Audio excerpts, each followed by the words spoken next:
Quédate hasta el final de este vídeo y comprenderás a la perfección qué y quién es el emperador. Vamos a ver la quinta carta de los arcanos mayores que corresponden en esta serie que estamos haciendo de tarot, del tarot de Marsella, y vamos a profundizar en sus aspectos más abstractos y más mundanos también.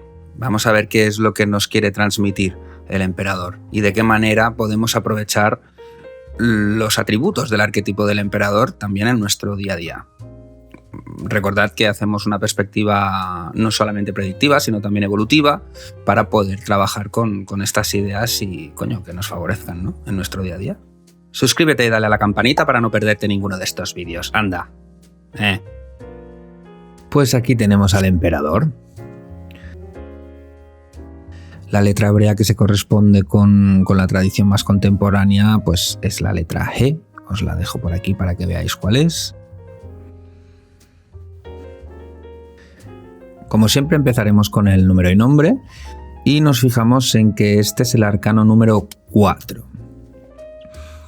De la misma manera que estábamos viendo que la emperatriz era el número 3 y que ese número 3 es la forma primigenia, que podríamos comparar, por ejemplo, con las ideas, ¿no?, antes de la materialización, el número 4 hace referencia a esa materialización, a esa solidificación. Por eso al emperador una de las cosas que se le atribuye precisamente es la forma, es la consolidación.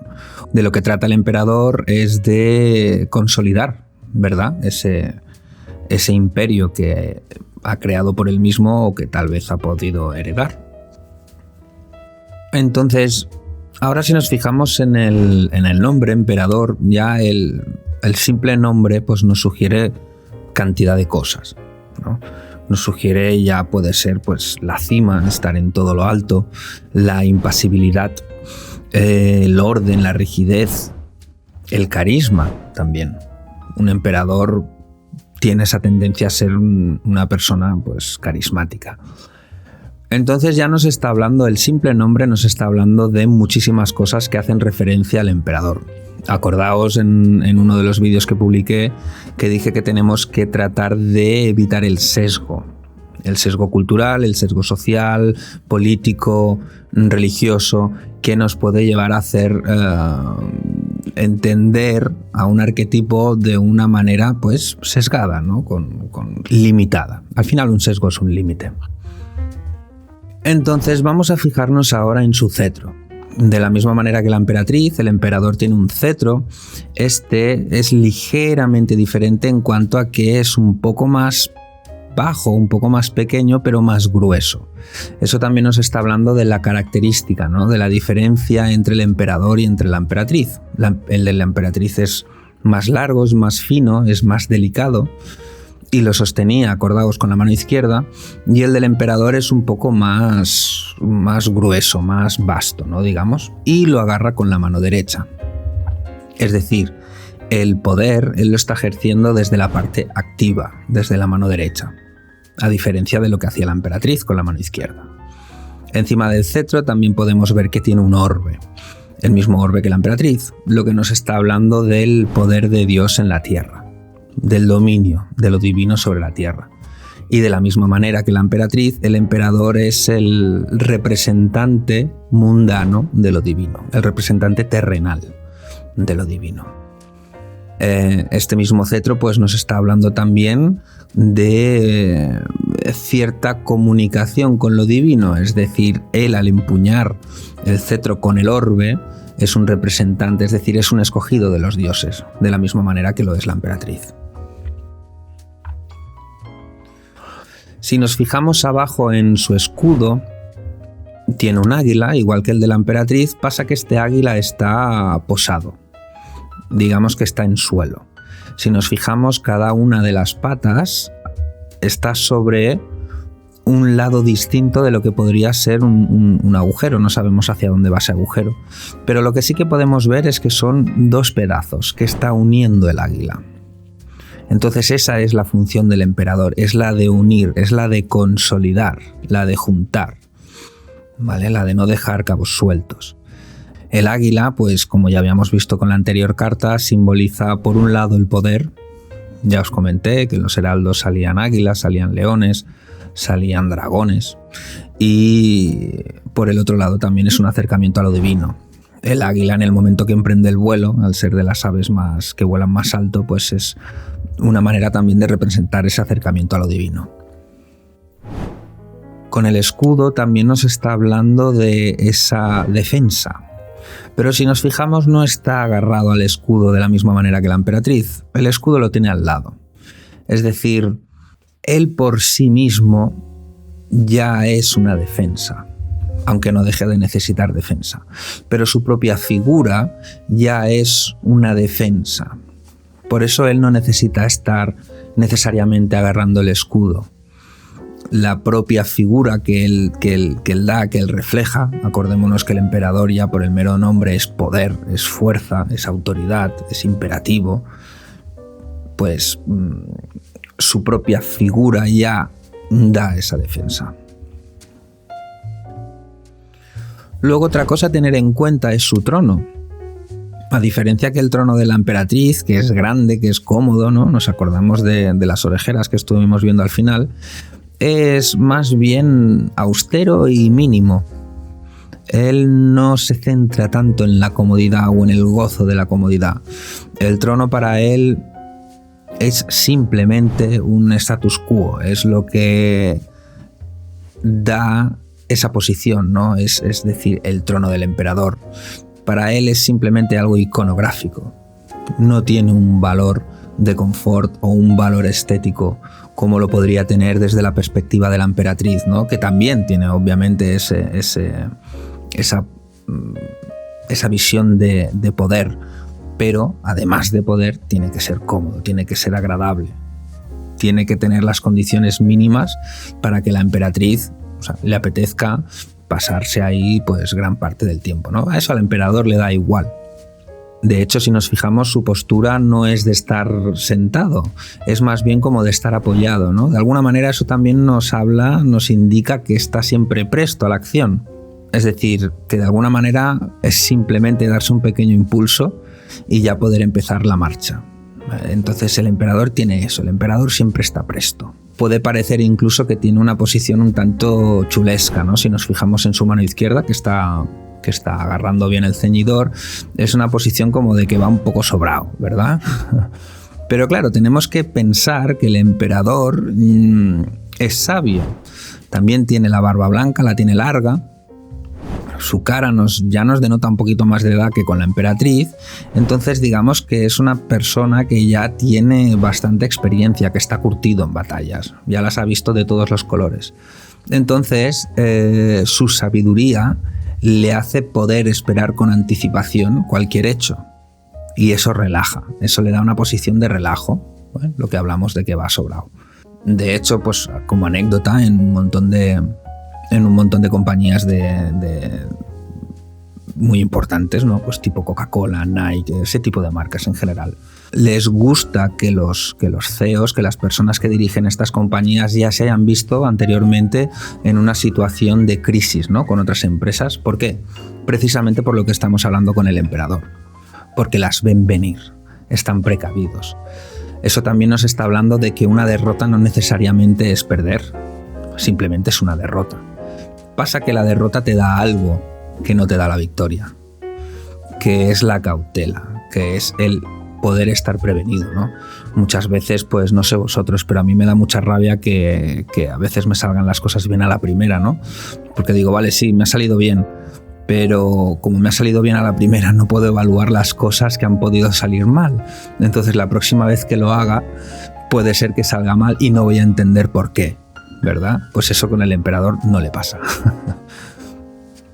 Otro detalle importante a tener en cuenta son las piernas.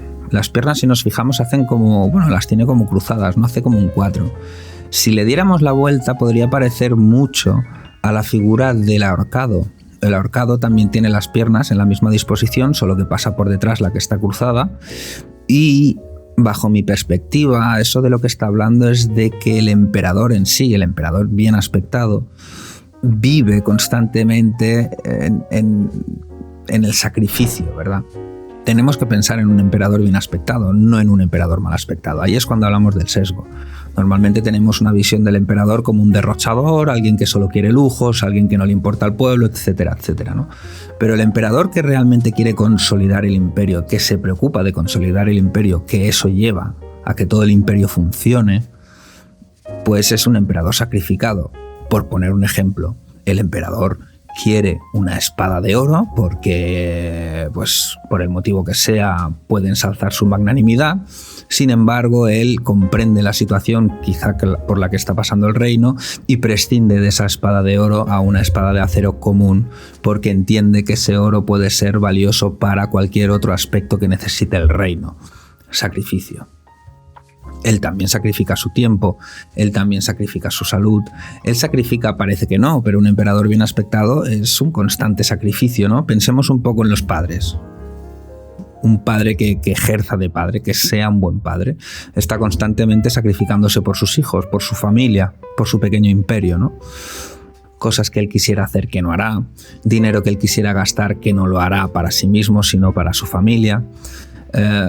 Cosas que quisiera decir que no las dirá, y etcétera, etcétera, ¿no? Entonces, para mí, el sacrificio, el colgado y el emperador tienen un vínculo muy fuerte, muy, muy, muy fuerte. Y ya por último nos fijaremos en la corona. Como vemos, esta es diferente que la de la reina. Tiene como una especie de protuberancia que se va hacia atrás y es como que le recubre la nuca. Esa es la forma de vivir del emperador, ¿no? De la misma manera que su posición es autoridad y su posición ya le escuda, eso no le quita que haya muchos que quieren acaparar esa posición. Entonces, como no puede tener ojos en la nuca, debe de protegérsela. Eso también es un indicador de lo que hablábamos antes, de que también está siempre presto a la batalla, presto al movimiento, y que, por otro lado, no se puede fiar de nadie al 100%, porque siempre hay intereses. Por muy bueno que tú seas, por muy generoso que tú seas, por mucho que tú pretendas ganarte el amor de los que te rodean, muchas veces el poder es aquello que te puede llevar al hoyo, ¿no? Porque alguien quiere acaparar tu poder. Alguien que probablemente tendrá un emperador mal aspectado. Entonces, ¿de qué nos habla el emperador, ¿no? ¿Cuáles serían sus atributos en una lectura predictiva y también evolutiva? Nos estaría hablando, por ejemplo, ¿no? De conquista, de, como había dicho antes, carisma, de respeto. Y no hay que confundir el respeto con el miedo. El emperador bien aspectado tira más por la tendencia del líder al que respetas que del tirano al que temes. Orden, rigidez, acción, protección, nobleza. Y cuando hablamos de nobleza ya no es simplemente el hecho de tener mucho dinero y haber heredado un título, sino de nobleza en cuanto a lo divino, en cuanto a que es una persona considerada especial. Responsabilidad, superioridad, lo que hablábamos antes también, ¿no? De estar en la cima, de estar en lo más alto. Entonces, ¿de qué cosas negativas nos estaría hablando, por ejemplo, el emperador? Pues nos estaría hablando de tensión, nos estaría hablando de miedo, nos estaría hablando de sangre, de irresponsabilidad, de vanidad también. Los malos aspectos casi que los compartiría con la emperatriz. De inseguridad, de debilidad, de inmadurez, que son los aspectos que más o menos, ¿no? Dentro del sesgo que estamos hablando, ¿no? Pues que más o menos todos podemos tener en mente de un emperador, ¿no? Es como ese cabrón que nos hace la vida imposible en pro de que su palacio siga luciendo oro y joyas y demás. Pero el emperador bien aspectado trasciende todo eso. Lo tiene por su posición, pero no porque es lo que busca. Digamos que es una consecuencia de su posición y de su trabajo, no para lo que él está ahí. Acordaos lo que os decía de las piernas y el sacrificio. Hay que tener en cuenta que el emperador pues tiene un montón de características y atributos, ¿no? Porque claro, o sea, aquí solo puedo decir unos cuantos. Pero claro, también nos estaría hablando pues de lógica, de razonamiento inductivo, ¿vale? Es una persona estratega. La estrategia es... O sea, no hay buen estratega sin capacidad intelectual y sin capacidad de razonamiento y de sangre fría. El emperador también representa la sangre fría. La sangre fría puede tener su buen aspecto y su mal aspecto. Recordemos, puede ser sangre fría en cuanto a que no le importa lo que esté pasando en su reino, siempre que sea en su propio beneficio, o la sangre fría de tomar decisiones que puedan perjudicarle a él, quizá, o a lo que él desea, o a lo que él quiere tener. Y antes de marcharte, mírate este vídeo porque seguramente te pueda interesar. ¡Mua!